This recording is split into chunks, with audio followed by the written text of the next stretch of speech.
নমস্কার বন্ধুরা, কেমন আছেন সবাই? আশা করি সবাই ভালো আছেন, আমিও খুব ভালো আছি। তো আজকে বানাবো হচ্ছে লোটে মাছের বড়া বলতে পারেন, চপও বলতে পারেন। তার জন্য লোটে মাছটাকে আমি 1 ঘন্টা হচ্ছে লবণ হলুদ মাখিয়ে রেখে দিয়েছিলাম। তারপরে কড়ার মধ্যে তেল দিয়ে লোটে মাছটা দিয়ে যেই জলটা শুকিয়ে আসবে একটু লেবুর রস দিয়ে দেবো। লেবুর রস দিয়ে দেওয়ার পরে এই যে ঝুরঝুরো হয়ে গেছে, আমি একটা বাটিতে নামিয়ে নিলাম। বাটিতে নামিয়ে নেওয়ার পরে একটা পেঁয়াজ, 4টে কাঁচা লঙ্কা, 1 চামচ রসুন বাটা, 1 চামচ আদা বাটা এবং অল্প একটু নুন দেব। কারণ হচ্ছে আমি আগে যেহেতু মাছে লবণ হলুদ মাখিয়ে রেখেছিলাম।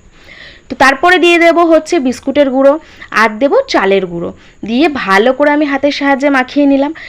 মাখিয়ে নেওয়ার পরে কড়াতে একদিকে তেল গরম হতে দিয়েছি।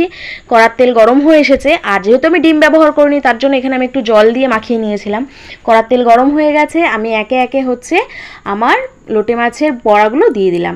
দিয়ে দেওয়ার পরে এই যে লাল লাল হয়ে এসছে, নামিয়ে নিলাম। রেডি আমাদের লোটে মাছের চপ। টাটা।